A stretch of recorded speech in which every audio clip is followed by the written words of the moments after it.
August 15, 1977, Ohio, USA, 11 p.m. A machine is printing data in a quiet room.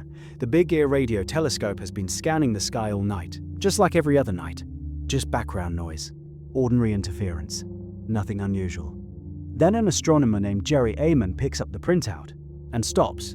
He stares at the page, grabs his red pen, and circles a sequence of characters, 6 EQ UJ5. In the margin, he writes one word: wow. That signal has never been explained. It has never been detected again. And for 47 years, scientists have been asking the same question: what the hell was that? To understand why the WOW signal shocked scientists, you need to understand what they were actually doing. Big Ear was part of the SETI program, the search for extraterrestrial intelligence. Their mission: listen to the cosmos for signals that didn't look natural. Space is full of radio waves. Pulsars, galaxies, gas clouds, they all emit them. Most of it is predictable, recognizable, boring. What SETI was hunting for was something structured, something that didn't fit the background noise. On August 15th, they found it. The signal lasted exactly 72 seconds, the time it takes the telescope to pass through any given point in the sky. It arrived on a frequency of 1420 MHz. That frequency matters enormously. 1420 MHz is the frequency at which hydrogen, the most common element in the universe, naturally resonates. Scientists had theorized for decades that if any intelligent civilization wanted to broadcast across space, this would be the frequency they'd use. It's the universal constant, the one thing every technologically advanced species would recognize. Someone, or something, had broadcast on exactly the right channel. Here's what made the WOW signal unlike anything scientists had seen before. First, the strength. The signal was 30 times more powerful than the background radio noise from space. That's not a blip, that's a shout. Second, the shape. As the telescope rotated past the source, the signal gradually rose in strength, hit a sharp peak, then faded away symmetrically. If you could hear this signal, it would sound like a steady crescendo, a cosmic shout reaching a fever pitch before vanishing into the static. That shape, rise, peak, fall, is the exact pattern you'd expect from a signal at a fixed point in deep space. Not an aircraft, not a satellite, something stationary, far away, broadcasting outward. Third, the origin.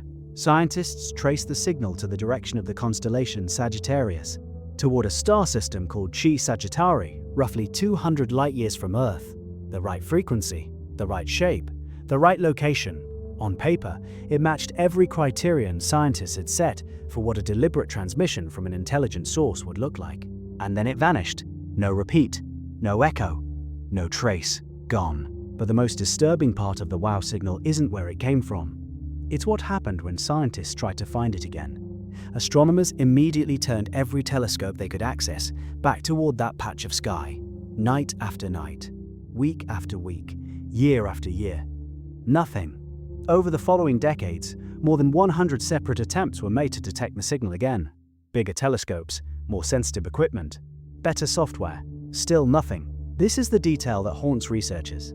A natural cosmic event like a star flare, a pulsar pulse, or a gas burst tends to repeat or leave a trace. The universe doesn't usually fire off one perfect signal and then go completely silent. But this time it did. One signal, 72 seconds.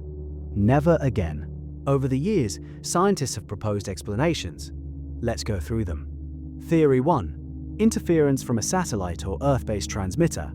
This theory was investigated and eliminated because no satellite or ground source was broadcasting at that frequency from that direction at that time. Theory 2. A rare natural astrophysical event, a magnetar burst, an unknown stellar emission. Possible in theory, but the signal's shape and frequency don't match any known natural source. The universe doesn't produce 1420 MHz bursts with that kind of clean, structured form. Theory 3. In 2017, a team of astronomers proposed something new. Comets. 2 comets passing through that region of sky, they argued, could have released hydrogen gas clouds that generated a brief radio signal. The scientific community was not convinced. The comets weren't close enough. Their hydrogen clouds would have been too diffuse to produce a signal of that strength, and the signal's shape didn't match comet behavior. Every explanation has a hole in it, which is why scientists haven't given up. To understand why, you have to look at what's been happening in the 30 years since the wow signal disappeared. Because the silence was eventually broken again, but not by something faint, not by something subtle, by something much more violent. In 2007, 30 years after the wow signal, astronomers detected something they called a fast radio burst, a millisecond-long blast of radio energy, more powerful than anything our sun could produce in 10,000 years. The origin was unknown. Then they found another, and another. Today, we've catalogued hundreds of fast radio bursts from across the universe. Most fire once and disappear. Some repeat, with no predictable pattern. None have a confirmed source. One of them, FRB 121-102, has been traced to a dwarf galaxy over 3 billion light-years away. It has fired hundreds of times. We have no explanation for what is generating it. Then in 2020, something closer appeared. A signal detected by the Parkes telescope in Australia seemed to originate from the direction of Proxima Centauri, our nearest stellar neighbor, just 4 light-years away. Scientists spent months investigating. The conclusion: likely interference from Earth-based technology. And here's where it's important to be precise, because this is what separates real science from hype. The signal was detected on a frequency commonly used by local oscillators, components found inside electronic equipment here on Earth, not a smoking gun from space. A plausible terrestrial source. The team did the right thing. They investigated rigorously, they published honestly, and their conclusion was likely interference, not certainly. Likely. That distinction matters, because likely is not confirmed. And in the search for signals from space, the gap between those two words is everything. There are 400 billion stars in the Milky Way alone. Most of them have planets. Some of those planets sit in the zone where liquid water can exist. Some have been there for billions of years longer than Earth. The mathematics practically demand that life has existed somewhere else. The question isn't whether, it's where, and why we haven't confirmed it. This is the Fermi paradox. The silence of the universe is statistically more disturbing than any signal we could receive. Some researchers have proposed that advanced civilizations don't broadcast continuously. They pulse. Intermittent transmissions, like a lighthouse rotating through the dark, not an open phone line. If that's true, then the wow signal wasn't a failed attempt at contact, it was the sweep of the beam, and we're still waiting for it to come back around. For 72 seconds in 1977, something reached across the cosmos and made noise on exactly the frequency we'd told the universe to call us on. We don't know what it was. We've never heard it again. And the most honest thing any scientist can say about it is, we don't know. Not it was natural. Not it was aliens.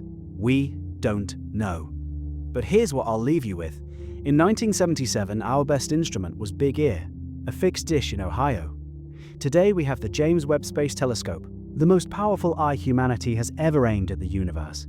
And it has found something that, if confirmed, would make the wow signal look like background noise. That's the next video. If this is the kind of thing that keeps you up at night, subscribe. The next one goes much deeper.